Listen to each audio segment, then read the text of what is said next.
País de mentiras por Sara Šefčovič. Segunda parte. Las grandes mentiras. Capítulo 1. Ficciones para exportación. ¿Los derechos humanos, lo más respetable?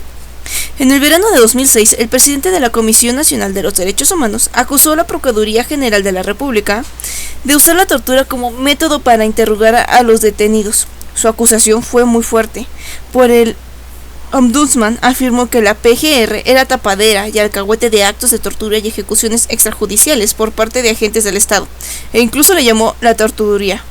La respuesta que recibió el doctor José Luis Soberantes por parte de la institución aludida y también poco después por parte de la Presidencia de la República fue una demanda de calificativos como ligero, irresponsable y temperamental, y que hacía declaraciones solo producto de su ánimo personal, e incluso acusaciones sobre su supuesto involucramiento en la manipulación y ocultamiento de pruebas. 2 meses después, el Comité Técnico contra la Tortura de la ONU reiteró la acusación y afirmó que en México se seguía utilizando la tortura como método y que las autoridades no tomaban las denuncias en serio.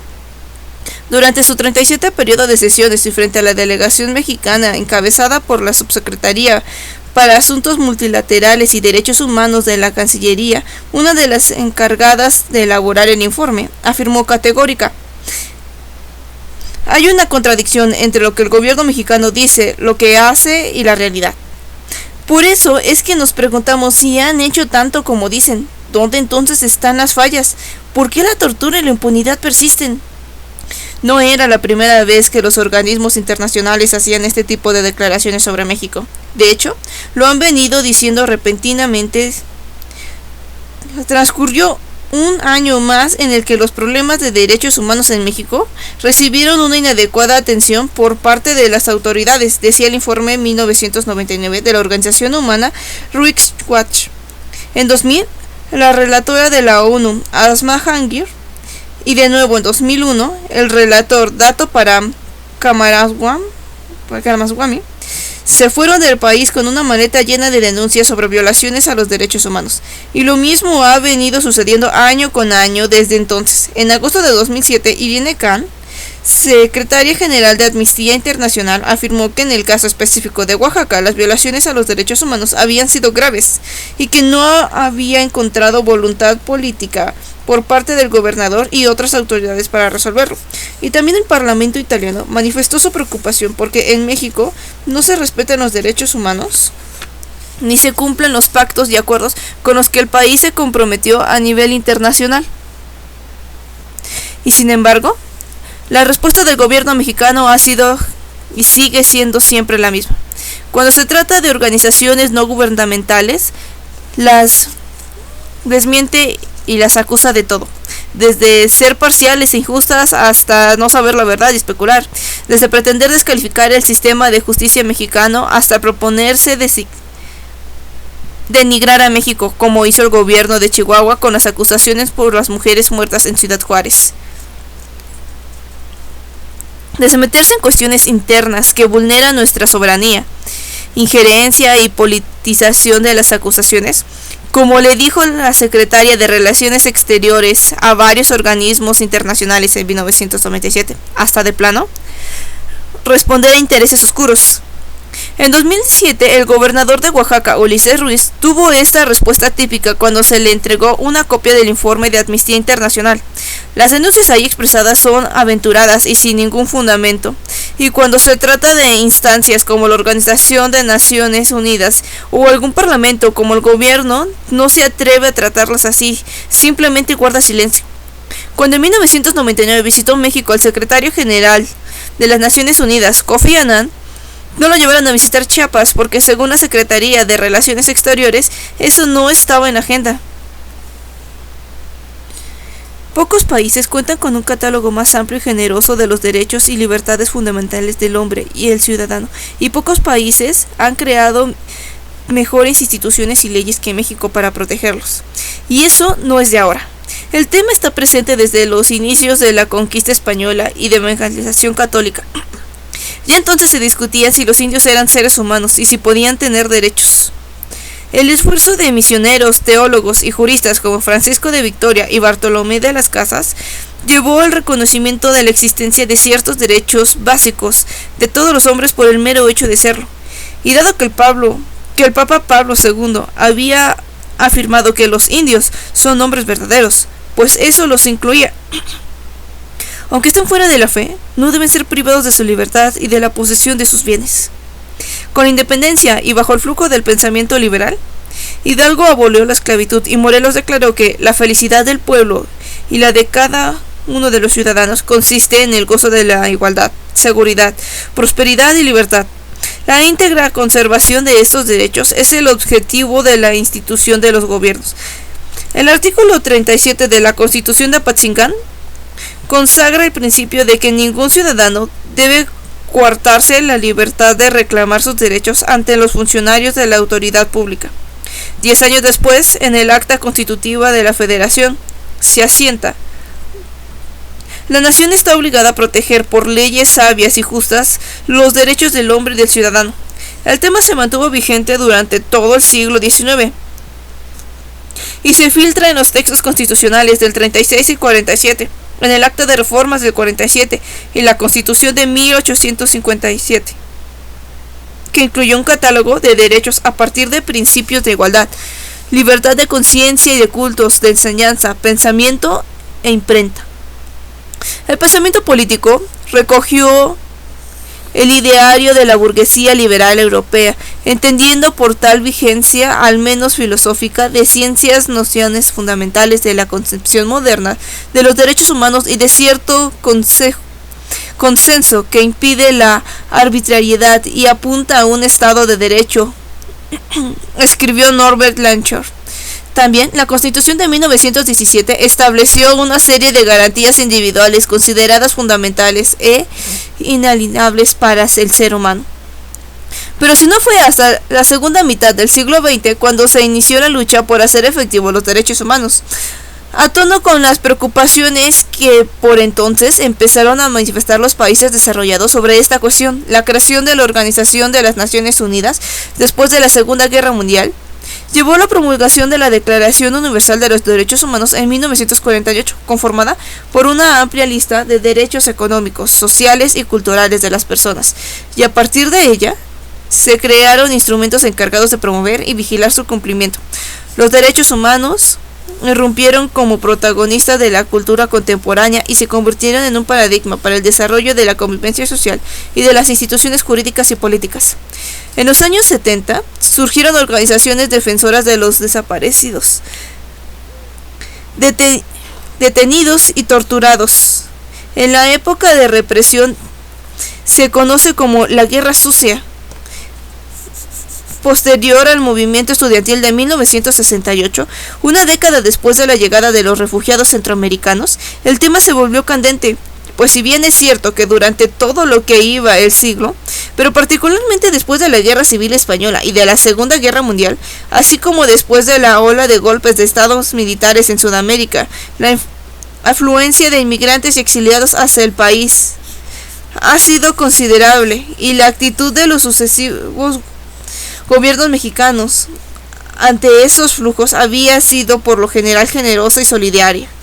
Las migraciones de la década de los 80 se enfrentaron de manera diferente, primero porque se trató de situaciones de inmigración masiva, pues fueron varias decenas de miles de personas las que llegaron, pero sobre todo porque se trataba de un tipo particular de refugiados que venían de comunidades rurales e indígenas, lo que al gobierno no le interesaba. Y su reacción fue deportarlos casi en su totalidad. A muy poco les fue reconocida la calidad de asilados políticos. Unos días después de su llegada, esta deportación se produjo, pese a que todos ellos habían sido considerados refugiados por el Alto Comisionado de las Naciones Unidas para los Refugiados, ACNUR, así como por la Comisión Mexicana de Ayuda a los Refugiados, COMAR, creada en 1980. Tal hecho, sin embargo, no desalentó a los guatemaltecos, quienes en número cada vez mayor continuaron llegando a México, hasta alcanzar en 1984 una cifra aproximada de 46,000 personas, lo cual condujo a las autoridades mexicanas a aplicar una serie de medidas administrativas destinadas a controlar su afluencia. A partir de la fecha citada, se aumentó el número de agentes migratorios en la frontera sur. Empezó a aplicarse con mayor rigor el reglamento de la Ley General de Población en cuanto a renovación de los permisos de turistas y en general para la obtención de cualquier documento migratorio. Y se incrementó la detención de centroamericanos en situaciones migratorias irregular dentro del país. El caso de los refugiados centroamericanos se convirtió en paradigmático, porque hizo evidente el doble discurso del gobierno mexicano respecto a la proyección de los derechos humanos. Por una parte, había negociaciones de alto nivel entre funcionarios mexicanos y el ACNUR, de las cuales se hizo público un comunicado de prensa en el que se asentaba que México no repartiría a ningún refugiado en contra de su voluntad y que les seguiría proporcionando asistencia. Y por otro lado, se tomaban medidas para impedir el ingreso de los centroamericanos y a los que ya habían logrado pasar no se les echaba del país, pero tampoco se les dejaba integrarse, simplemente se los dejaba vivir en una especie de limbo, una situación no de derechos sino de caridad en la que eran muy vulnerables. Las restricciones, limitaciones y obstáculos jurídicos que les impusieron a los refugiados eran enormes, dónde y cómo podían vivir y trabajar, y lo que estaban obligados a manifestar, lo que no podían hacer, y una larga lista de motivos por los cuales se tenían que ir del país. Como sucede siempre en este tipo de situaciones, eso se presentó a ciertos divergentes entre las distintas autoridades encargadas de los procesos migratorios, a ficciones y malentendidos entre los funcionarios mexicanos y las agencias internacionales y a abusos contra la gente. Las arbitrariedades que se cometieron con los refugiados motivaron a que los grupos de la sociedad mexicana se sintieran obligados moralmente a intervenir, formando organizaciones de apoyo y ayuda. Y fue entonces que empezó a utilizarse el concepto de derechos humanos, pues hasta ese momento el término se veía con suspicadura, como si fuera asunto de la propaganda norteamericana, dice Sergio Aguayo. Pero la incorporación definitiva del término se produjo unos años después, cuando en razón de la lucha contra el narcotráfico emprendida por el régimen, que sirvió de pretexto para la violación sistemática y generalizada de las garantías individuales en el país, el Consejo adquirió legitimidad. Y es que los asesinatos, cateos, torturas y detenciones injustificadas se convirtieron en asunto de todos los días, y entonces empezaron a surgir organizaciones no gubernamentales dedicadas a la defensa y promoción de los derechos humanos. El brote de actividades pro derechos humanos en México ha sido extraordinario, informaba por entonces la Organización Internacional de Human Rights Watch. Si hacia mediados de la década de los 80 existían 4 o 5 de estos grupos, 7 años después eran más de 60, y para mediados de los 90 había ya más de 300. De pronto, como los hongos, aparecieron y se desarrollaron en el país las ONG, asegura Luis Aguilar Villanueva. Además de las nacionales, varias organizaciones internacionales se empezaron a ocupar de vigilar la situación de los derechos humanos en México, entre ellas Amnistía Internacional, ganadora del Premio Nobel de la Paz en 1977, y Human Rights Watch, fundada en 1981. A eso se sumaron varias instituciones concebidas como órganos públicos independientes con competencia para asumir la defensa de los derechos humanos y para realizar funciones de promoción y difusión. Ellas fueron la Dirección para la Defensa de los Derechos Humanos del Estado de Nuevo León, la Procuraduría de Vecinos del municipio de La Colima, la Procuraduría para la Defensa del Indígena del Estado de Oaxaca, la Procuraduría Social de la Montaña del Estado de Guerrero, la Defensoría de los Derechos de los Vecinos del Estado de Querétaro, la Procuraduría Social del Departamento del Distrito Federal y la Defensoría de los Derechos Universitarios de la Universidad Nacional Autónoma de México. La experiencia inicial de un ombudsman en el sentido en el que aún lo concebimos tuvo lugar en 1988 con la creación de la Procuraduría de Protección Ciudadana del Estado de Aguascalientes, la cual nació cuando se tuvo conocimiento público de serios abusos de autoridad cometidos en los separos de la policía.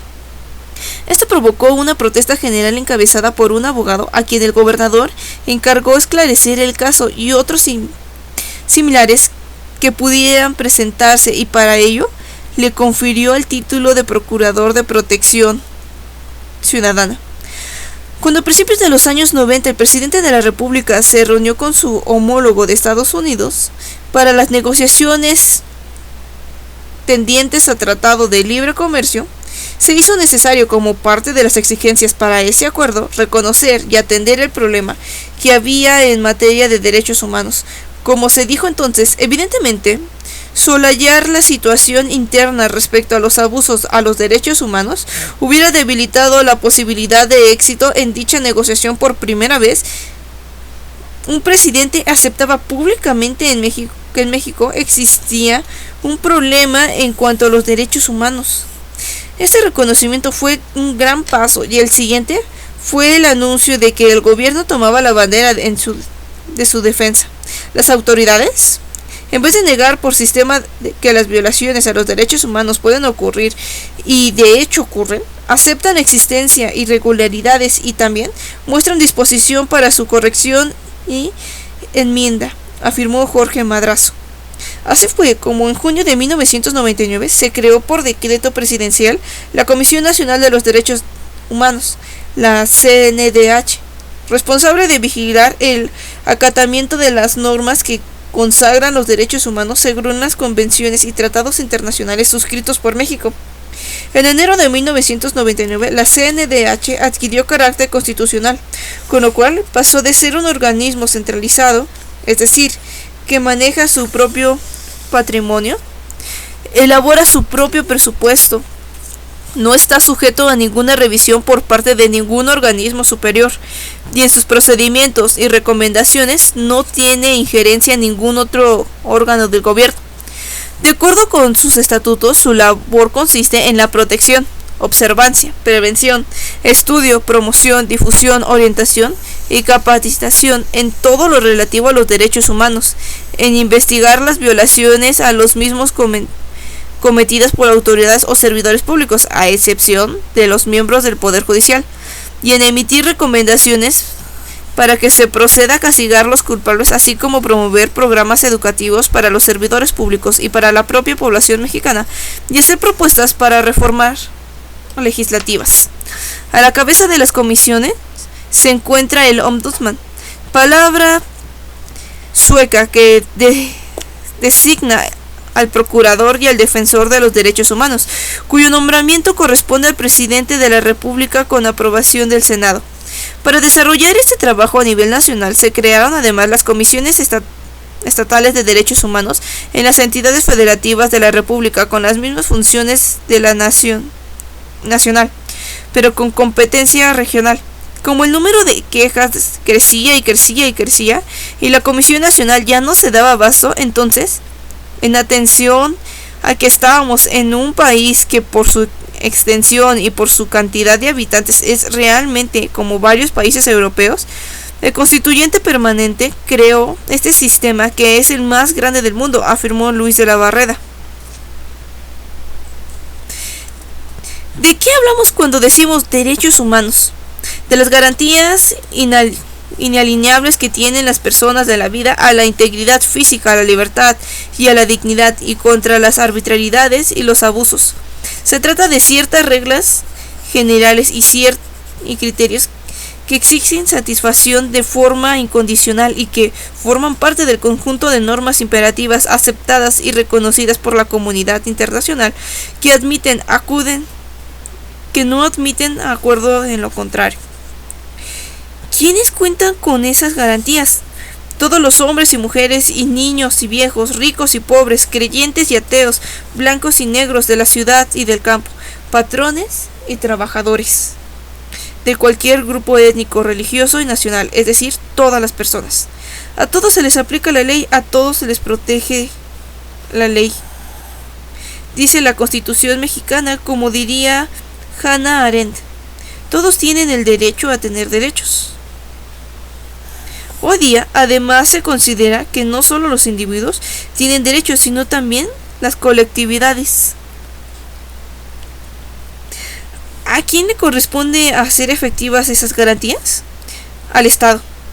Él debe responder por la vida, las libertades y seguridades de las personas y los grupos. Debe prevenir, impedir, vigilar, sancionar y reparar las violaciones a los derechos humanos.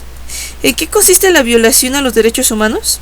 Según Tom Farrer, son aquellas acciones que nadie en el mundo hoy día, no importa cuál sea su ideología, considera como medios aceptables para ningún fin. Por lo tanto, esta se comete al ordenar, probar, tolerar o ejecutar una de las acciones siguientes: violencia o brutalidad contra las personas, cualquier tipo de tratos crueles, inhumanos o degradantes, de agresión física o psicológica, de privación ilegal de la libertad, intimidación, incomunicación y denegación de la justicia. ¿Quiénes son los violadores a los derechos humanos? Los datos estadísticos revelan que la mayor incidencia de violaciones a los derechos humanos se origina en las corporaciones policíacas, en el que esta afirmación. Según la activista Teresa Hardy, en Chihuahua, los policías judiciales eran las autoridades de por lo menos 50% de los delitos cometidos en la entidad. De acuerdo con el perfil socioeconómico del quejoso preparado por la Comisión de Derechos Humanos en el DF, el mayor porcentaje de quejas tiene que ver con las instituciones de justicia. Y en el Libro Blanco de los Derechos Humanos en Jalisco, José Barragán y sus colegas apuntan: entre las 10 autoridades contra las cuales se han interpuesto el mayor número de quejas, 8 son procuradurías de justicia encabezadas por la propia PGR. Los servidores públicos de estas dependencias figuran como violadores de los derechos humanos en México. También son violadores de los derechos humanos otros servidores públicos, los juzgadores y jueces, agencias investigadoras y agentes de los ministerios públicos, prototipo de la corrupción existente en el país, dice Yardi. Los gobernadores, secretarios de gobierno y administradores federales, locales y municipales, dice la CNDH, y según el Partido de la Revolución Democrática, también los grupos de poder ligados al Estado y los caciques. Para la activista feminista Lucero González, es necesario ampliar el marco de defensa sobre los derechos humanos, pues no solo los representantes de los estados y gobiernos pueden cometer violaciones, la familia también puede ser violada de los derechos humanos. Lo que sucede al interior de la familia, que parece privado, requiere también de la protección del Estado. En ese sentido, se considera violación de los derechos humanos el acoso sexual o el maltrato a los hijos. Otros activistas amplían el concepto a los actos intimidatorios o francamente violentos que se producen en el interior de una empresa, partido político o sindicato, de parte de un patrón, jefe o superior, que van desde la presión a un trabajador hasta la persecución a un disidente o a un líder.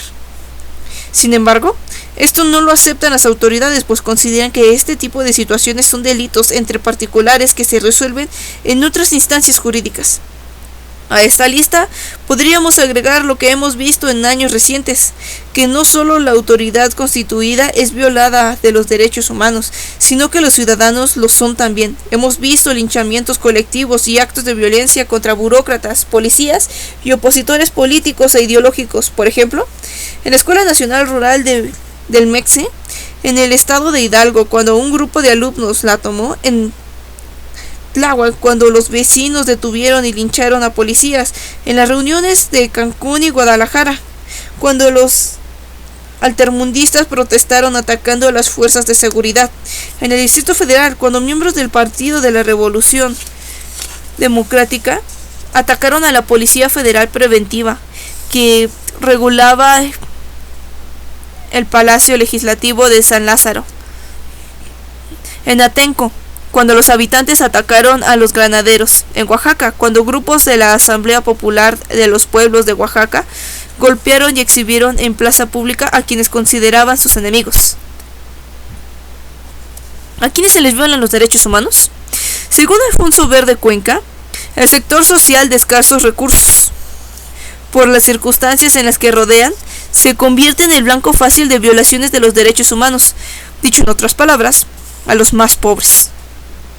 El Centro de Derechos Humanos Fray Francisco de Vitoria hizo un estudio de cuyos resultados se desprende que cuantitativamente, al establecer los sectores de las víctimas, sobresalieron los del renglón indígena, de la población penitenciaria, de la rural, del sector político, de la prensa y de los menores de edad. Si desglosamos esta lista, resulta que a los sujetos a quienes son más frecuente e impunidad se les violan sus derechos humanos son los indígenas, dado que ocupan las posiciones más bajas de los índices socioeconómicos y en la estratificación social es la población más vulnerable.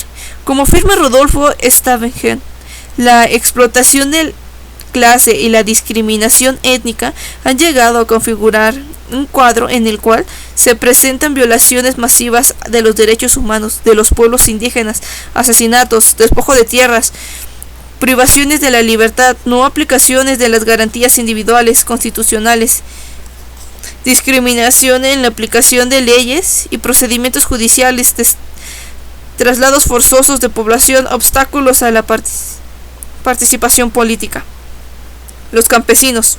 Según el informe del Centro de Derechos Humanos Fray Francisco de Vitoria, la mayor cantidad de violaciones a los derechos humanos se producen en el sector rural, y la mayoría de estas tuvo como motivación los problemas originados por la tenencia de la tierra.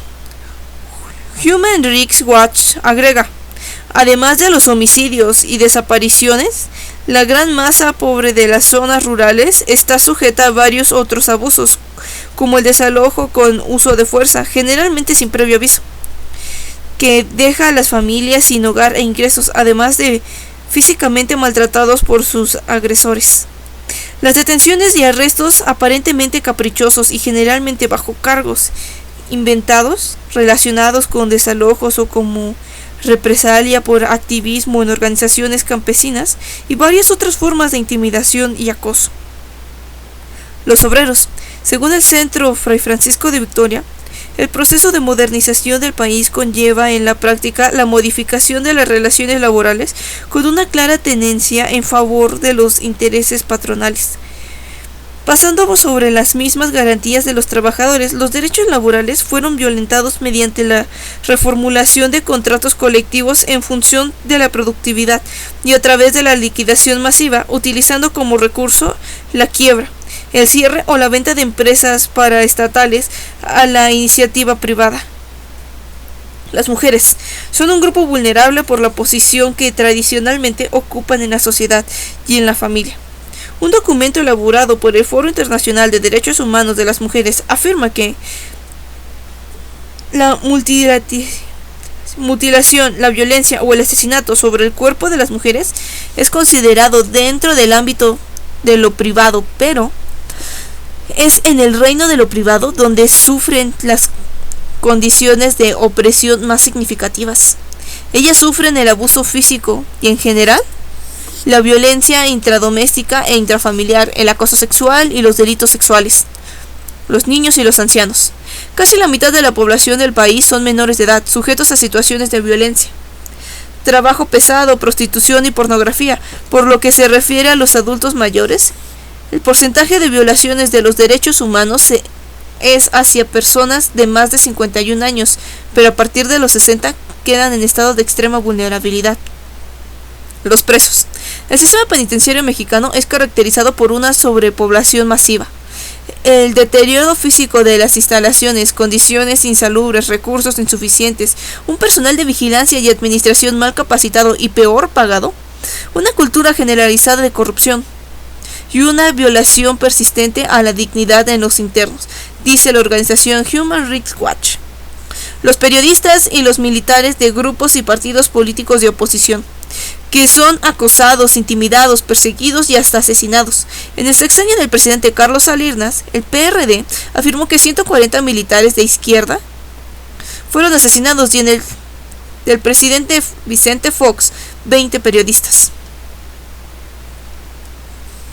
En sus primeros 3 años de existencia, la CNDH emitió 529 recomendaciones, de las cuales 211 fueron aceptadas y totalmente cumplidas, 297 aceptadas y parcialmente cumplidas, 9 no fueron aceptadas y 2, aunque aceptadas, tuvieron una respuesta insatisfactoria.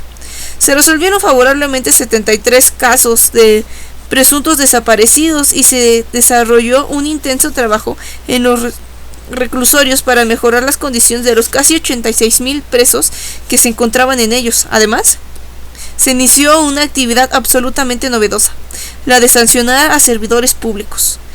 También se atendieron soluciones de los grupos defensores de los derechos humanos, por ejemplo, la presentación por parte del Partido de la Revolución Democrática de un documento en casos de violencia contra militares políticas mereció una investigación y respuesta por parte de la CNDH, y la campaña de liberación de indígenas encarcelados conlleva a cabo en varios estados de la República por el Centro Fray Francisco de Vitoria logró devolver su libertad a muchas decenas de ellos.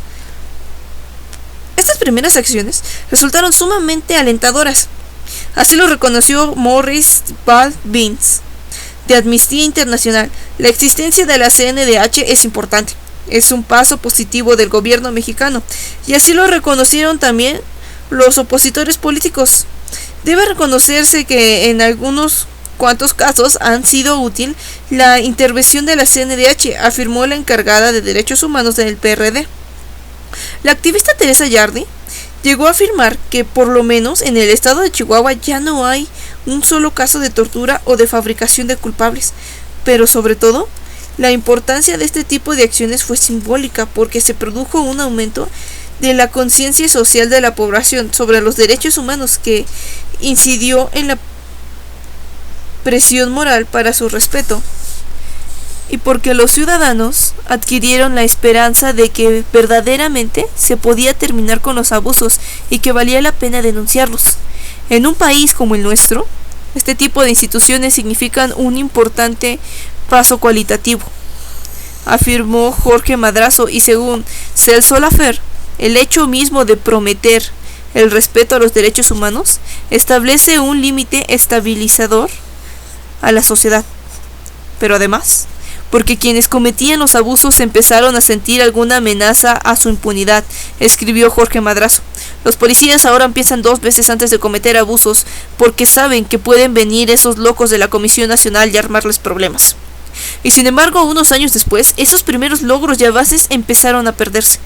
Ni la creación de la CNDH ni de las otras reformas emprendidas han detenido a la Policía Judicial Federal y a otras corporaciones políticas en la comisión de violaciones a los derechos humanos, afirmaba para fines de los años 90 un organismo internacional, y agregaba: se percibe falta de voluntad en quienes manejan el aparato estatal para atender la problemática cotidiana al respecto. Para este aparato prácticamente no tienen validez las denuncias formuladas por los organismos civiles defensores de los derechos humanos, y tampoco tienen importancia mayor las recomendaciones sugeridas por los propios organismos oficiales.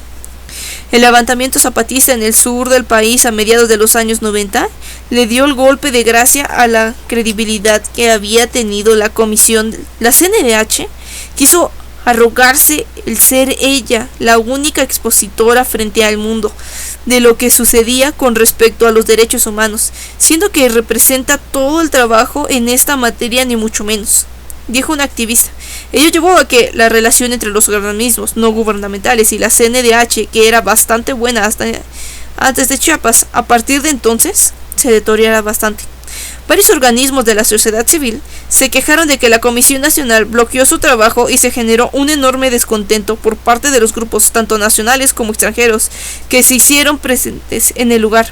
A su vez, los funcionarios de las comisiones acusaron a las ONG de querer ser protagonistas. La tensión llegó a su clímax cuando México se negó a aceptar que vinieran al país los organismos internacionales. Jorge Madrazo, entonces presidente de la CNDH, dijo contundente: a mí no me habla nadie así, aunque sea un organismo internacional. Es un tono que los mexicanos no debemos tolerar a nadie.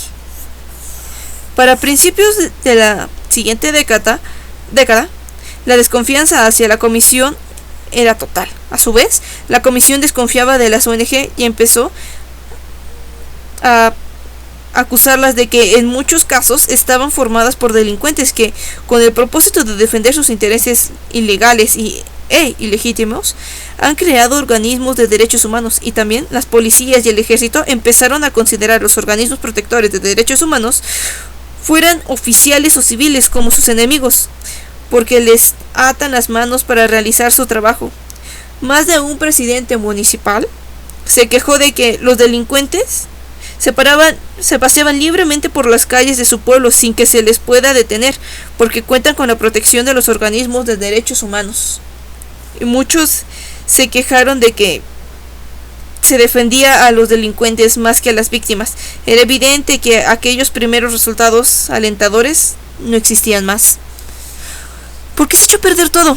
Por varios factores. Uno de ellos, la severa limitación de la competencia de los organismos defensores de los derechos humanos, pues se les confió a cierto tipo de eventos y de autoridades y se les impidió intervenir en otros, por ejemplo, casos laborales, electorales y jurisdiccionales de fondo, así como en cuestiones de interpretación de las leyes. Otro fue la excesiva burocratización, que fue formada por el paso del tiempo y el cúmulo de exigencias para documentar los casos, que en muchas ocasiones resultaban imposibles de satisfacer por el tipo de violaciones de que se trataba.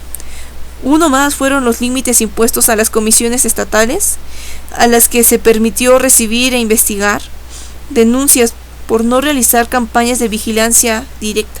Y por fin, sin duda el más significativo, el hecho de que las comisiones no contaran con mecanismos para hacer cumplir sus recomendaciones. Uno de los problemas más candentes de la filosofía del derecho es el del poder de coacción, sin el cual éste no adquiere su valor pleno, escribió Vittorio Mathieu. Pero estos organismos no tienen fuerza coercitiva, pues no vinculan ni obligan a la autoridad a la que se dirigen. Las recomendaciones son aceptadas, pero no cumplidas. Hacen como que las van a cumplir, den el primer paso, pero luego no dan los que siguen, dice Isabel Molina, y agrega: una vez que las autoridades inculpadas se dieron cuenta de que no pasa nada si no cumplen con las recomendaciones, entonces estas no pasan de ser un intercambio de oficios entre dependencias oficiales, que han sido más que nada útiles para documentar e ilustrar las irregularidades del sistema de justicia mexicano y la impunidad que prevalece.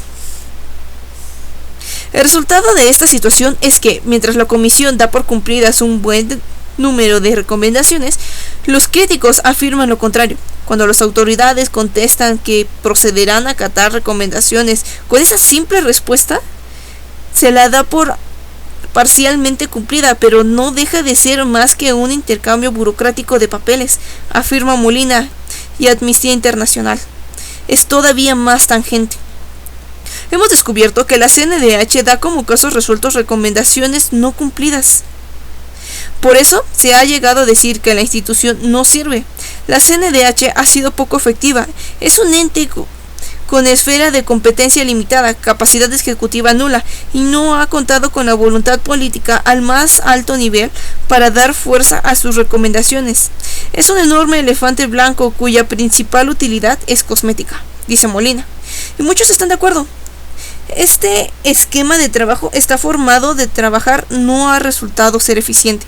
La Comisión Nacional es una instancia de carácter político, integrada al Poder Ejecutivo Federal e inmersa en los intereses y las políticas de este, sin que se hayan afectado ni se hayan tomado los medios pertinentes para combatir las verdaderas causas de las violaciones a los derechos humanos en México, afirma Barragán.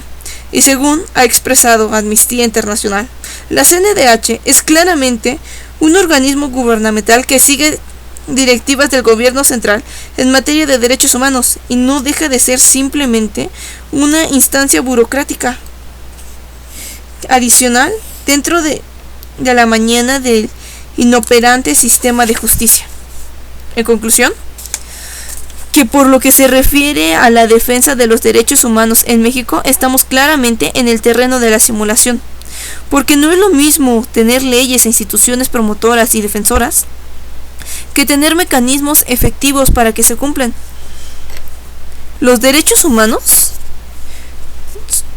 no son una realidad que empieza y termina por su inserción con un ordenamiento jurídico. Su protección o realización efectiva son muy insuficientes, y si es que su realidad no se reduce también a un mero reconocimiento formal. Y estos no existen ni pueden existir por varias razones. La primera, la muy endeble estructura jurídica y la atrofia en el funcionamiento de algunos de los poderes públicos del país,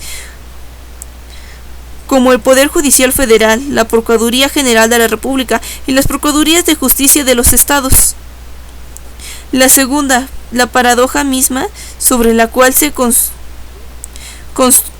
construyó la Comisión Nacional de los Derechos Humanos, y que consiste en que el Estado sea responsable de vigilar que se les respete y de sancionar las violaciones de los mismos, cuando es el culpable de las violaciones. Resulta así ser acusado y defensor, transgresor y garante, el que protege a los gobernados de los abusos que él mismo comete. Por eso, dice Morris Tibalt Vince, nadie ha sido condenado por ejercer la tortura, a pesar de las miles de denuncias de tortura que han existido en México, y tampoco se ha dado un solo caso de acusaciones contra autoridades de alto nivel como jefes del ejército, gobernadores, secretarios del Estado. Sobre esto Isabel Molina comenta con ironía: las personas tendrían que escoger quién viole sus derechos humanos, pues la CNDH siempre finca responsabilidades en los niveles más bajos del poder. Hay que escoger entonces a alguien que no sea demasiado influyente, y aún así a veces los protegen porque hay una red de complicidades en las que estos servidores de trabajo de nivel saben una serie de cosas de sus jefes, y entonces estos no pueden castigarlos porque a lo mejor se destapa toda la cloaca. De modo pues que las violaciones a los derechos humanos en México no son accidentes, sino que forman parte consustancial de la estructura misma del Estado, como dice Molina. La negativa a ver el contexto en que se dan los problemas lleva a recomendaciones parciales y soluciones a medidas. Los problemas de fondo no se atienden, no se reconocen las cuestiones estructurales que llevan a patrones recurrentes de violaciones a los derechos humanos. El enfoque acústico resuelve casos particulares, pero no corrige los problemas de origen. Y como afirma Miguel Sarre, el sistema de justicia está estructuralmente diseñado para ser violado de los derechos humanos, propicio a la detención arbitraria, a la fabricación de culpables y a la tortura. Por ejemplo, se le da valor a la primera confesión del detenido, y a las policías tienen cuotas de detenidos para mostrar luego estadísticas de combate al crimen. Pero no solo es una cuestión del Estado, lo es de la sociedad. La verdadera razón, la razón profunda que impide que se respeten los derechos humanos es que, como afirma Teresa Yardi, la nuestra es una sociedad y una cultura profundamente antidemocráticas, en las que está profundamente arraigada la violación a los derechos humanos. Y en este punto ya no estamos solamente en el terreno de las políticas públicas, sino que, como afirma Sergio Aguayo y Carmen Feijóo, en el de las mentalidades. El nuestro es un país en el que el respeto a las personas no forma parte del modo de pensar. No es ya solamente una cuestión de leyes, sino de cambiar las formas de reaccionar y de actuar de las personas. Y esto no es fácil, dado que estas no solo perviven, sino que se reproducen. El intento de neutralizar las barreras creadas por la inercia de los perjuicios requiere de años de confrontaciones después de las leyes. Que lo anterior es cierto resulta evidente en el México de hoy, donde a pesar de las leyes promulgadas, de los convenios firmados y de las instituciones creadas, el respeto a los derechos humanos no es todavía una realidad. Más bien, al contrario, México tiene un problema serio en el respeto a los derechos humanos. Persisten los asesinatos y la desaparición de las personas. las detenciones arbitrarias y la tortura. Como asegura la organización Human Rights Watch, la población mexicana está cotidianamente sujeta al abuso y hostigamiento policíacos. A eso se le agrega que existe la impunidad para quienes cometen estos actos porque todo el aparato creado ha resultado inoperante. La procuración de justicia es pésima y grande la corrupción. La conclusión es que las normas sobre derechos humanos no codifican la práctica de los gobiernos, sino los ideales de los estados se sienten obligados a convenir, y que en México sigue existiendo un amplio abismo entre el apoyo retórico y la protección efectiva. Por eso, Tom Ferrer les llama derechos vacíos, porque son una más de las mentiras que ponemos ante el mundo en nuestras pretensiones de modernidad y en nuestro deseo de ser aceptados en la cofradía de los países civilizados, frente a la cual el gobierno ha puesto cuidado en cultivar una imagen de defensor. Y esto no parece que vaya a cambiar. ¿Por qué habría que cambiar si es tan fuerte la inercia de los perjuicios, la reproducción de las prácticas sociales y de las formas de pensar? ¿Por qué habría de cambiar si estamos en una cultura que acepta como naturales el autoritarismo, la prepotencia y la corrupción? ¿Por qué habría de cambiar si ni siquiera estamos seguros de que esa bandera de los derechos humanos sea real en México, o sea únicamente una moda más como tantas que nos han llegado de fuera y que pretendemos creer? ¿Por qué habría de cambiar si estructuralmente no han cambiado las condiciones que harían que el respeto de los derechos humanos fuera parte integral de nuestra cultura? Casi a fines de la primera década del siglo XXI, el fracaso del retroceso en materia de respeto a los derechos humanos en nuestro país. Hoy somos el segundo en el mundo donde más periodistas mueren asesinados, y todos los días hay ejecuciones atribuidas al narco y graves violaciones contra los ciudadanos, que ya ni recomendaciones merecen por parte de los organismos encargados del asunto. El desprestigio de la Comisión Nacional de los Derechos Humanos y de su presidente, así como de las comisiones estatales, es grande. Es un análisis de la gestión de 2003 no solamente se mostró que de las 20 recomendaciones federales que se hacían solamente 2 fueron cumplidas y de las 36 locales solamente 4, sino que de plano se acusó al Ombudsman de no haber hecho ni una sola petición directa al presidente de la República para que asuma un compromiso ante la opinión pública en el sentido de adoptar medidas concretas en relación con los derechos humanos, y se afirmó que los resultados de la labor de la CNDH en materia de recomendaciones generales, informes especiales, estudios legislativos e investigación no corresponden ni de lejos a la dolorosa realidad que vive el país en materia de derechos humanos. Algunos casos que se convirtieron en paradigmáticos fueron los que le dieron el golpe de gracia a la credibilidad de la comisión. Atenco, sobre el cual se emitió una recomendación de castigo para los responsables, pero a la que se le dio carpetazo. Oaxaca, sobre el cual se emitió un informe especial, pero sin hacer señalamientos directos de responsabilidad ni recomendación alguna. Veracruz, donde la muerte de una anciana indígena se resolvió con demasiada premura y argumentos poco convincentes. Michoacán y todos los otros sitios en los que la guerra contra el narco ha servido, otra vez, para cometer abusos por parte de autoridades, policías e incluso del ejército. De modo que cuando en el primer semestre de 2007 el propio Ombudsman Nacional presentó un recurso de inconstitucionalidad contra la ley aprobada por la Asamblea Legislativa de la Ciudad de México en relación con el aborto, el escritor Carlos Monsiváis habló: el desastre que significa una mentalidad así para la Comisión Nacional de los Derechos Humanos. Y cuando esto quedó plenamente demostrado, cuando la CNDH, que se supone es la instancia defensora de los derechos humanos en el país, se sumó a las instancias gubernamentales como la Secretaría de Gobernación para cuestionar las valoraciones de Amnistía Internacional respecto a Oaxaca, e incluso afirmó que eran exageradas, el defensor ni siquiera dudó en ponerse del lado de los acusados y no de las víctimas. Pero eso sí, por discursos y por instrumentos no paramos.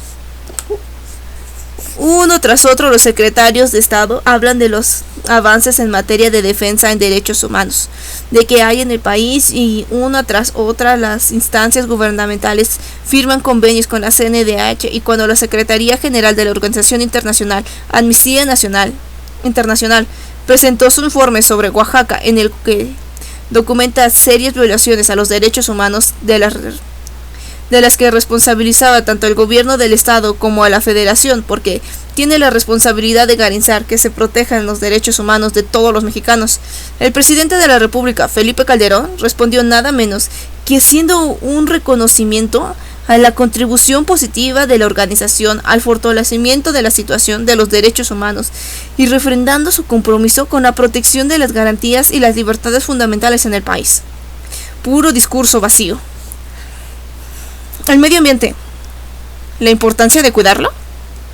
Una y otra vez nos dicen que tenemos que cuidar el aire que respiramos, el agua que bebemos y que riega los campos, la tierra que habitamos y sembramos, los bosques que son vitales para la supervivencia del planeta. El discurso sobre la protección del medio ambiente aparece por todas partes, con su cúmulo de declaraciones y de buenas intenciones. De hecho, entre todos los discursos de los países occidentales, este es el más reiterado, porque si, como dicen, el aleteo de una mariposa en América puede crear un ciclón en Asia, o que tal en un bosque en Tailandia afecta el clima del Canadá, se entiende que a los países ricos les preocupa lo que sucede en cualquier parte del planeta. En México hemos adoptado, por supuesto, el discurso de la protección al medio ambiente. Hoy se le llama biología de la conservación, de la misma manera como hemos adoptado todos los discursos y paradigmas mentales de los países desarrollados, aceptándolos como modelos y no como incapaces e inevitables, sino además correctos y adecuados. Y en consecuencia hemos firmado, por supuesto, todos los convenios internacionales que nos han ofrecido. Hemos creado, por supuesto, leyes y programas para eso. En los años 40, una ley de conservación del suelo y agua. En los 70, una ley para prevenir y controlar la contaminación ambiental. A principios de los 80, una ley federal de protección al ambiente. Y hacia el fin de la década, una ley general del equilibrio ecológico y protección al ambiente. Y hemos creado también, por supuesto, un montón de instituciones específicas. En los 70, una subsecretaría para el mejoramiento del ambiente. En los 80, una secretaría del desarrollo urbano y ecológico. En los 90, el Instituto Nacional de Ecología y la Procuraduría Federal del Medio Ambiente. Y unos años después, la Secretaría del Medio Ambiente, Recursos Naturales y Pesca, que en 2000 se convirtió en Semarnat, pues le quitaron la pesca. Esta, que sigue, está vigente, pero tiene competencia federal, pero además hay otras idénticas a nivel estatal. Sus objetivos son fomentar la protección, restauración y conservación de los ecosistemas y recursos naturales y bienes y servicios ambientales. Hay también una comisión metropolitana para la prevención y control de la contaminación ambiental en el Valle de México y un programa integral contra la contaminación atmosférica. Pero con todo y eso, la contaminación de nuestro aire, agua y tierra no tiene parangón. Acuerdos y compromisos se hacen muchos, pero todo queda en palabras, dice Felipe Velázquez, investigador de la Universidad Nacional Autónoma de México. Tal vez solo los expaíses comunistas como Rusia, China o Rumania han descuidado y destruido así su medio ambiente. Somos una sociedad depredadora y despilfarradora que no ha cuidado sus recursos naturales ni en su entorno ecológico. En una reunión internacional efectuada en Washington en mayo de 2001, el entonces secretario del Medio Ambiente y Recursos Naturales afirmó que en México la contaminación está en todos lados y dio las siguientes cifras. 93% de los ríos y lagos están contaminados. La erosión de las tierras montañosas es tal que la tierra ha perdido capacidad para retener o filtrar el agua que recibe. La pérdida del bosque es enorme. El agua se desperdicia, pues el 80% que se destina a la irrigación, 55% se pierde por sistemas ineficientes. Y un mes después, en su informe semestral, habló del gran rezago en materia ambiental en el país. En el Día Mundial del Medio Ambiente de ese mismo año, el entonces presidente del Instituto Nacional de Ecología aseguró que a casi 10 años de la tan celebrada Cumbre de Río, que supuestamente serviría de pauta para impulsar políticas ambientales en México, el avance ha sido poco. ¿Cómo serán las cosas para que ni los funcionarios del gobierno, que siempre presumen sus logros en cualquier materia y siempre minimizan las visiones alarmistas, pueden negar la gravedad del problema? Y es que uno tras otro los especialistas y estudiosos lo han advertido. México vive un desastre en materia ambiental. No se trata de una catástrofe anunciada, dice Iván Restrepo, sino de una que ya está aquí. Y es que está haciendo nada por atenderla. Los siguientes son algunos datos que demuestran que, en efecto, por donde sea que se le mire, la situación de la degradación ambiental es gravísima. Los bosques y selvas. Investigadores de la Universidad Autónoma de Chapingo aseguran que en el país han desaparecido 40 millones de hectáreas de bosques en los últimos 50 años, lo cual representa 20% de la superficie nacional. Casi 8 millones de esas hectáreas perdidas lo fueron entre 1993 y 2000, y casi 4 millones solamente en los últimos 6 años. Señal inequívoca de que el deterioro crece y se multiplica a gran velocidad. Según José Surcan, no contamos en el país con mediciones adecuadas para conocer con exactitud la dimensión real del asunto, pero estimaciones conservadoras afirman que se pierde entre 600 y 750 hectáreas de bosques y selvas cada año. Un investigador del Instituto Ecológico de la UNAM llega tan lejos como para afirmar que ya se han perdido 90% de los bosques tropicales que había en el territorio, en los que se alojan más de la mitad de las especies vivas que componen la muy rica biodiversidad mexicana.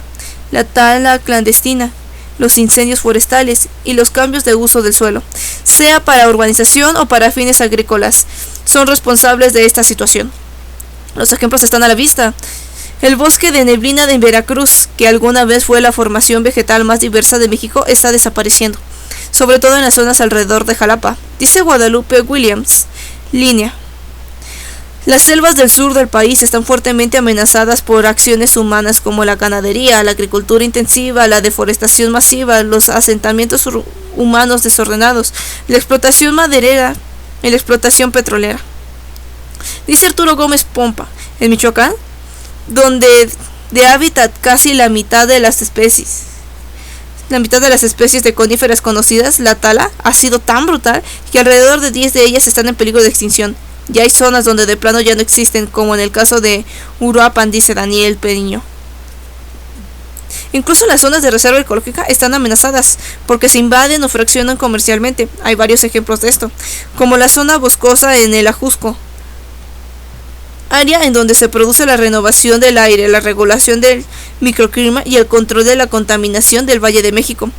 No solo por el oxígeno que se genera en sus bosques, sino porque ellos absorben el carbono que por estar concentrado en la atmósfera está provocando los cambios climáticos. Pero además, es lugar de acopio de agua.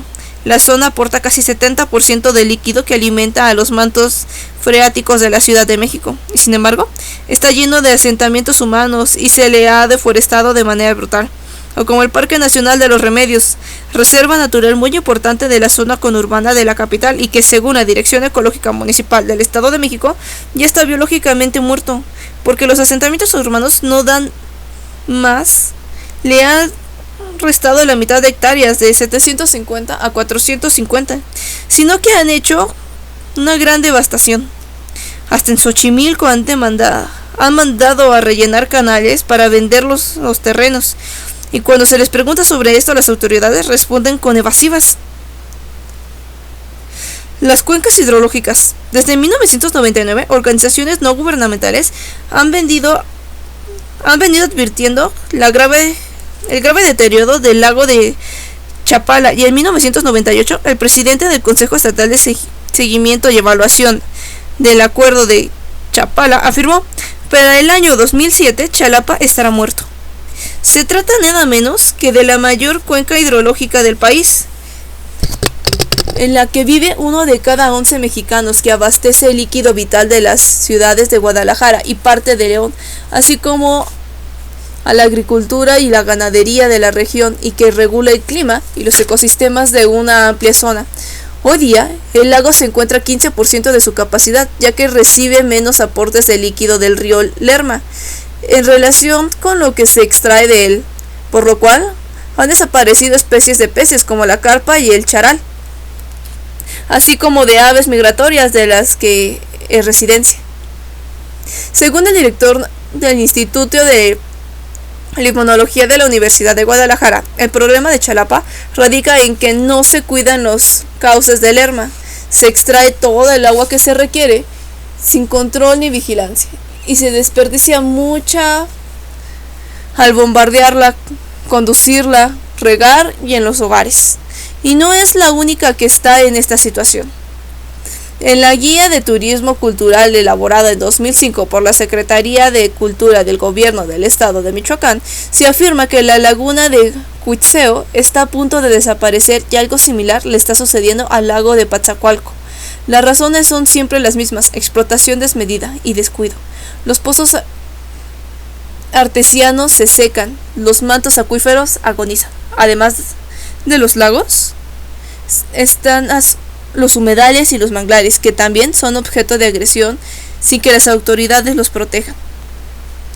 Recientemente se ha denunciado el caso de 4 ciénegas en el estado de Coahuila, zona que ahora está en riesgo porque 2 empresas lecheras extraen el agua para regar sus campos de alfalfa.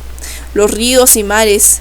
Mediciones periódicas muestran muchos más enterococos por cada 100 mililitros de agua, de los que se autoriza el nivel máximo de 500 para no representar riesgo sanitario. La razón principal de esta contaminación es la descarga de aguas negras, el gigantesco torrente de descargas municipales, basura, hidrocarburos y plaguicidas hacia las aguas marítimas, sin que se tome ninguna medida de limpieza o tratamiento. Entre 80 y 90% de las aguas residuales que provienen de fuentes terrestres llega a los mares sin tratamiento, afectando a peces y crustáceos, a los ecosistemas, donde Chris Corbin, del Programa de Naciones Unidas para el Medio Ambiente, los destinos turísticos más concurridos del país, como Acapulco y Veracruz, presentan altos grados de contaminación, pero se oculta la información, ya sea dando una falsa, como se hace en la página de internet de la Secretaría del Medio Ambiente, dándola trazada, como se hace con los monitoreas del Sistema Nacional de Información sobre la Calidad del Agua en playas mexicanas, que tienen hasta 3 meses de retraso, o simplemente no dando nada. Cuando el número de bacterias llega a 16 veces lo normal internacional, los laboratorios dejan de contar. Así de sencillo. Lo mismo hacen los prestadores de servicios turísticos que no quieren ver afectado su negocio. Simplemente quitan las banderolas de advertencia sobre la contaminación y amenazan a los representantes de las instituciones que pretenden realizar las mediciones y monitoreos. La Semarnat declaró zona de alto riesgo por contaminación fecal la playa de Caletilla, pero allí hay 32 restaurantes y uno de ellos dependen económicamente unas 1000 familias, de modo que no dejamos que el delegado estatal de la dependencia colocara la bandera roja, dijo el dirigente de los restauranteros. Las empresas industriales, turísticas e inmobiliarias, sean del gobierno o privadas, no cumplen con las leyes y reglamentos en la materia y descargan sus desechos sin tratar. Pero la peor es la paraestatal Petróleos Mexicanos, la empresa más contaminante del país, según afirma Iván Restrepo, por sus descargas residuales, porque derrama petróleo por tuberías en mal estado y contamina con plataformas abandonadas que escurren hidrocarburos en el mar, todo lo cual, según la organización ecologista Greenpeace, ha convertido al Coatzacoalcos en el río más contaminado de América Latina, y a las costas de Tamaulipas, Veracruz y Tabasco en la zona petrolera más contaminada del planeta. Restrepo afirma que los peces y crustáceos de esta zona muestran residuos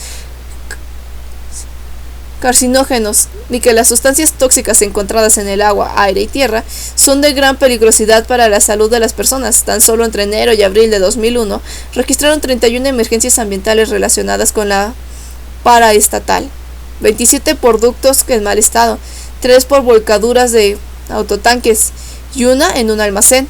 Y eso para no hablar de accidentes como lo ocurrido en el segundo semestre de 2007, que recurrió de 3 meses de trabajos para controlar el problema. El agua. México está considerado junto con Egipto y Nigeria como una situación crítica respecto del agua por los pésimos sistemas de extracción y distribución y por el enorme desperdicio. Este se debe a varios factores. siendo los principales las muchas fugas. El sistema de cañerías es tan obsoleto que se pierde hasta 40%, dice el exsecretario Lichester, mientras que el investigador Ezequiel Escurra afirma que se pierde hasta 30% por tuberías rotas o en mal estado, y el estudioso Ramón Domínguez Mora habla de 23,000 litros de agua potable que terminan en el desagüe, tan solo en la Ciudad de México. Así como la falta de una cultura de ciudadano del cuidado del líquido, se siguen usando sistemas antiguos para regar, como el de inundación. Hay pocas plantas de tratamiento de aguas, no se invierte en infraestructura, en modernización, ni tampoco en el mantenimiento en lo que ya existe. Y por fin, tampoco es poca cosa el hecho de que los ciudadanos gastamos muchísima. El promedio de litros de agua que se consume por persona es de entre 800 y 1000 al día por habitante. Cifra en Tokio, Nueva York o París no sobrepasa los 200. En la capital y zona conurbada, a pesar de que la ciudad está levantada sobre una cuenca lacustre riquísima, 5 grandes lagos y muchos ríos y manantiales, la explotación intensiva de los acuíferos ha provocado un hundimiento brutal que algunos investigadores afirman que en algunas zonas es de 10 metros y en otras hasta de 16. Tan solo entre 1950 y 1980, el centro de la Ciudad de México se hundió 5 metros, según Domínguez Mora. El hecho de estar en un valle cerrado a una altitud superior a los 2200 metros sobre el nivel del mar y con una concentración demográfica de más de 18 millones de habitantes hace que el nivel de recarga acuífera y el escurrimiento captable no curan la demanda, a pesar de lo cual no se aprovecha el agua de lluvia y se le deja irse literalmente al caño. El déficit lo cubrimos con las presas de Cuatzamala y sobreexplotando el manto acuífero. Esto a su vez ha dado lugar a otros problemas serios, siendo el principal el de la contaminación del líquido, pues el deceso de los niveles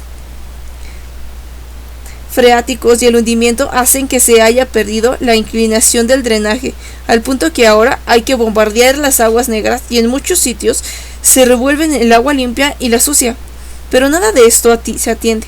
Pues según Escurra, solamente 7% de las aguas negras y 30% de las aguas residuales se tratan.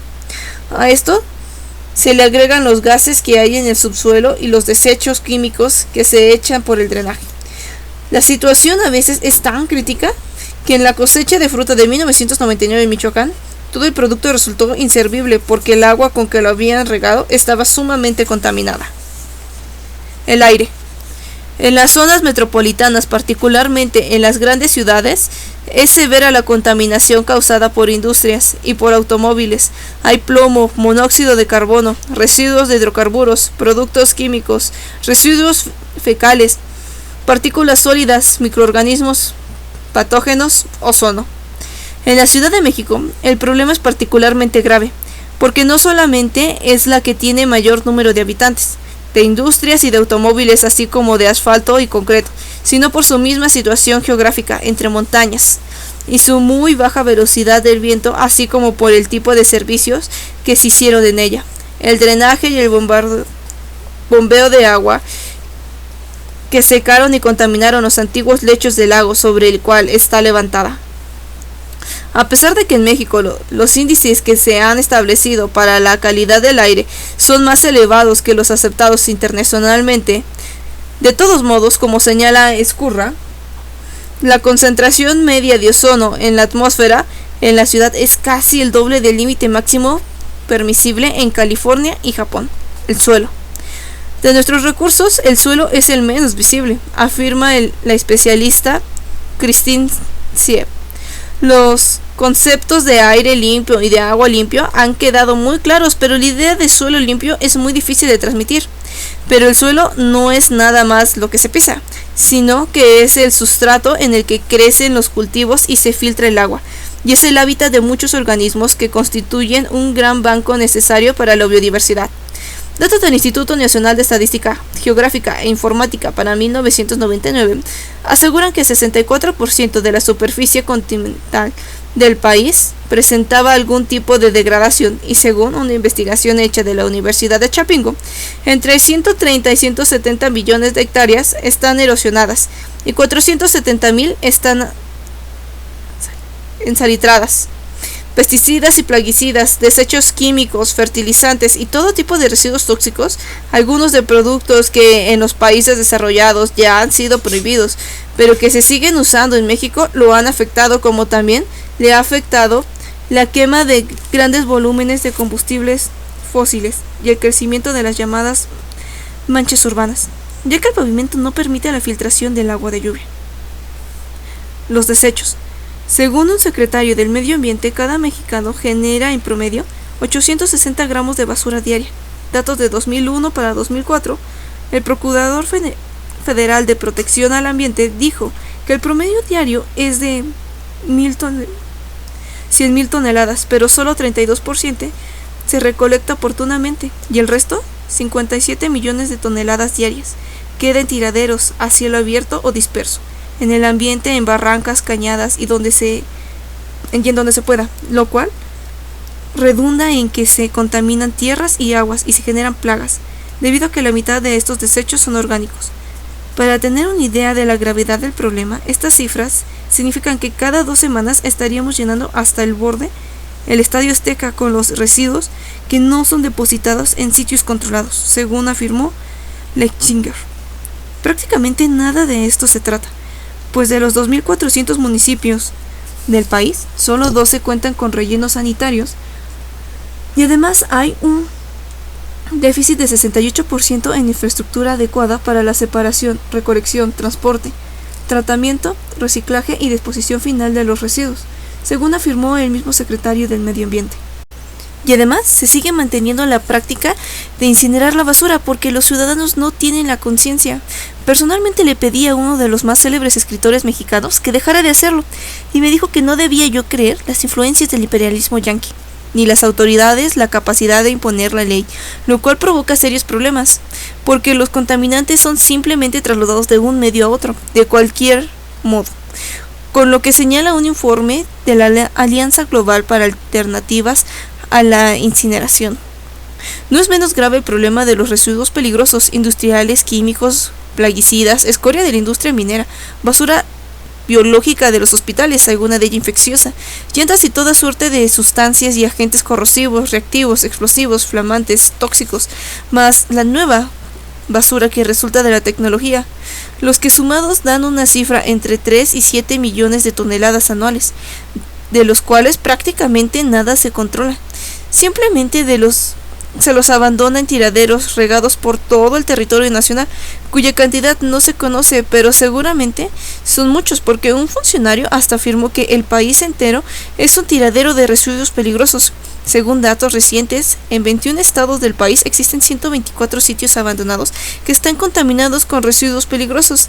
Se estima que existen un volumen cercano a 33 millones de toneladas de dichos residuos, y una y otra vez activistas de San Luis Potosí han denunciado que en Guadalcar, La Pedrera, se han tirado 20.000 toneladas de estos, y otros grupos ecologistas han hablado de sitios similares en Tijuana, en Hermosillo, en Salamanca, cuyos grados de contaminación son relativamente severos y que producen daños graves al ecosistema y a las personas. Un estudioso del tema afirma que hay 31 de estos tiraderos que son críticos, pero ni aún así se hace nada por resolver el problema.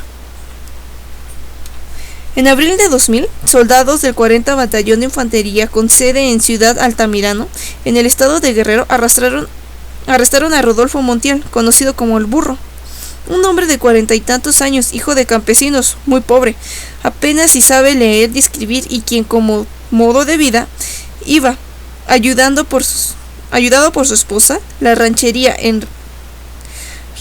vendiendo mercancías. Durante varios días lo mantuvieron incomunicado, lo golpearon y torturaron junto con un compañero, que era el dueño de la casa en la cual estaba de visita cuando se lo llevaron. Lo hicieron así hasta obligarlos a ambos a confesar lo que ellos querían oír, que eran contrabandistas de armas para un grupo guerrillero y narcotraficantes. Lo que en realidad querían era tener un pretexto para meter en la cárcel a quien había organizado a los campesinos. los había despertado, como dicen ellos, convenciéndolos de que era necesario frenar la tala inmoderada de árboles en su región, la sierra de Petatlán y Coyuca de Catalán. La lógica de Montiel es simple pero impecable. Sin árboles es imposible vivir. Se secan los ríos y se termina el agua. El sol se hace más fuerte porque ya no hay sombra. Las cosechas no se dan. El bosque calvo se convierte en desierto. Por eso fundó la Organización de Campesinos Ecologistas, que se dedicó a combatir a los taladores, boicoteando sus labores, impidiendo el paso a sus camiones, haciendo paros, colgando mantas. Pero resultó que dichos taladores eran la empresa norteamericana Boise Cascade, que se había tenido que ir de Estados Unidos y de otros países desarrollados en los cuales así funcionaban las leyes de protección a los recursos naturales. La empresa española Tableros Chiapas de Guerrero y varias empresas propiedad de caciques locales. Entre todos ellos y con la autorización del gobierno del estado, cargaban día y noche camiones y trailers con troncos hasta el tope. A este tipo de campesinos les sucedió lo mismo que a los defensores de la Amazona brasileña. Les dieron a elegir entre recibir dinero y callarse la boca o recibir un tiro para terminar con su oposición. El caso de Montiel está lejos de ser el único, y tampoco es lo que es la respuesta de las autoridades, porque el cuidado del medio ambiente no es una preocupación, ya que por encima de él están los intereses económicos y los compromisos con las transnacionales, como se puede ver en la siguiente respuesta de un funcionario al que se le cuestionó sobre el tema. Hay que tener cuidado con no sobreregular, no hay que ir a los radicalizacionismos. Cualquier obra que haga el ser humano va a tener impacto ambiental. Puse este ejemplo de entre muchos posibles porque, de acuerdo con los ecologistas, entre los cambios ambientales de mayor impacto, el que sobresale es la deforestación. Esta afecta a todo lo demás, a la tierra, a la generación del agua y a la purificación del aire, al clima. La lucha por conservar espacios verdes está cada vez más perdida. Una mañana los habitantes de la colonia Polanco en el DF se enteran de que van a tirar los árboles de un viejo parque para construir un estacionamiento subterráneo. Otro día, los habitantes de la zona de Coapa ven desaparecer el único espacio donde podían pasear y jugar, porque lo han comprado una cadena comercial y van a levantar una tienda. En el Zócalo de Cuernavaca, Morelos, un presidente municipal arrasa con los árboles centenarios para poner un nuevo pavimento. En Cancún, el director de Fonartur decide regalarle al ayuntamiento el lugar llamado Ombligo Verde, 8,5 hectáreas que albergan más de 200 especies de flora y fauna, y que era el lugar favorito de esparcimiento de la población y el único pulmón que queda en la ciudad. Y la presidencia municipal, a su vez, dona la mitad a la prelatura para que construya la catedral con todo y anexos y espacios para el obispo. Y cuando los habitantes del lugar protestan, este les espeta: hijos de las tinieblas que se oponen a que Dios tenga una casa digna, seguramente también son hijos de las tinieblas quienes exigen que se cuiden los manglares. Eso piensan los empresarios, que los acusan de exagerar con sus medidas de protección, que solo sirven, dice Mauricio Flores, para impedir inversiones que serían muy beneficiosas, y por lo visto lograron su objetivo, pues en 2007 el Congreso de la Unión aprobó una ley que permitirá a varios emporios turísticos levantar sus construcciones sin preocuparse por los manglares.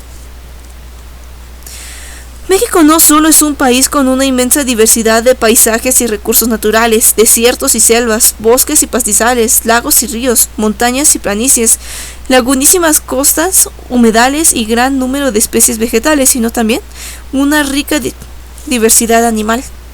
Pero tampoco en esto hay ningún cuidado. Por eso vemos que se depredan las especies, no importa si están en peligro de extinción. Por ejemplo, las tortugas, cuyos huevos son manjar apreciado, o ciertos tipos de pájaros que a las personas les gusta enjaular y poner como adorno, o algunos lagartos que les resultan molestos. Hasta el maltrato que se les da por igual a los que nos comemos. Las formas de matanza son espantosas, que a los domésticos. ¿No vivimos los ciudadanos como destazaron a una pobre vaca frente a la Secretaría de Gobernación para defender quién sabe cuál causa? ¿No vimos al secretario general del partido Acción Nacional retratarse muy divertido con un pobre lagarto en las manos, que es una especie en extinción y supuestamente protegida? ¿No vemos todos los días a perros maltratados por sus dueños y a las perreras del gobierno que los recogen y matan de maneras salvajes? El Día Mundial del Medio Ambiente de 2007, el rector de la Universidad Autónoma Metropolitana donó una escultura monumental en bronce del jaguar, Pantera Onca, con su cría al zoológico Chapultepec de la Ciudad de México, evento para el cual invitó a distinguidas personalidades y organizó amplia y pagada campaña de publicidad. La idea era que se estaba contribuyendo así a difundir una especie en extinción. Este me parece un excelente ejemplo de la vacuidad y falsedad del discurso de protección a las especies en extinción, porque se trata de una medida que no tiene ninguna efectividad para conseguir ese objetivo, pero que le sirve a quien lo hace para adornarse por su preocupación frente a alguna causa noble. La destrucción de la naturaleza en México alcanza dimensiones alarmantes, afirma Iván Restrepo. Las fuentes de agua sufren daños irreparables, el nivel de los mantos freáticos ha disminuido peligrosamente. La erosión de suelos agrícolas, la disminución de bosques y selvas que albergan la biodiversidad, la excesiva carga tóxica de ciertas zonas de alta concentración individual y humana, y la inadecuada disposición de desechos de hogares e industrias, se suman al uso irracional de los insumos, la obsolencia de los recursos y la mala administración. Lo mismo dice Homero Ardig. Los problemas ambientales se intensificaron como la contaminación causada por Pemex en suelos, ríos y mares, la tala de bosques y selvas, la destrucción de arrecifes, humedales y manglares, la pérdida de especies animales y vegetales y la creciente escasez y baja calidad del agua. Bolsas y botellas de plásticas ensucian las playas y el campo, a la vez que los pocos rellenos sanitarios rebosan de basura. Y si en todo el país el panorama es devastador, en la Ciudad de México esto se multiplica a la n potencia. Según Norma Teresa Ruiz Veraz, en una década el DF se colapsará por el crecimiento fuera de control de la población, sin que se tomen medidas para resolver los problemas que ello significa sobre los recursos y el medio ambiente. A ello se agregan situaciones mundiales que también nos afectan, desde el problema del uso de ciertos plaguicidas hasta el de la capa de ozono de la estratosfera, cuyo agujero enorme aumenta la radiación ultravioleta dañina para la salud humana, y el cambio climático que se está produciendo. Los especialistas aseguran que aunque la temperatura entre 1 y 3,5 grados en el curso del siglo, como resultado de los mayores niveles de dióxido de carbono y otros gases en la atmósfera, lo que significa que habrá un incremento en la frecuencia de las catástrofes climáticas, tales como huracanes, inundaciones y sequías, situaciones que ya hemos venido padeciendo en los años recientes con graves consecuencias. Y sin embargo, no parece que nadie vaya a hacer nada para enfrentar en serio este grave problema. El gobierno se escuda en la mentira. La Secretaría del Medio Ambiente de la capital ha llegado a tener la desfachatez de asegurar que las obras viales que se construyeron ayudaron a reducir los índices de contaminación.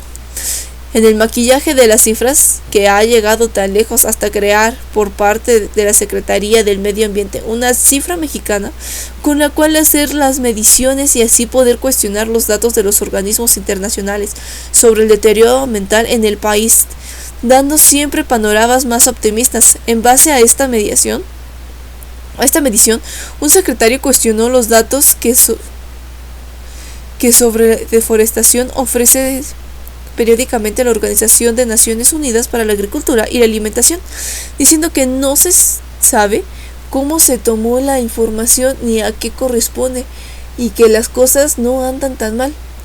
En el cambio de terminología y en el eterno pretexto de la falta de presupuesto, la sobreexplotación y el descuido de tierras, aguas, árboles, aire, fauna es tan fuerte que va más allá incluso de la degradación normal del ambiente que produce por la propia actividad humana. Aquí se ha arrasado con todo, por la urgencia de obtener utilidades económicas a corto plazo y sin la menor atención a nada que tenga que ver con conservar o regenerar. Por igual, los gobiernos que las empresas privadas transnacionales y nacionales se han caracterizado por una actitud de desdén hacia la política ambiental. Es el caso de las empresas madereras en los grandes grupos de hoteleros y en general del sector turístico, especialmente en Yucatán y en Quintana Roo, de las empresas productoras de alimentos, los lecheros de Cuatro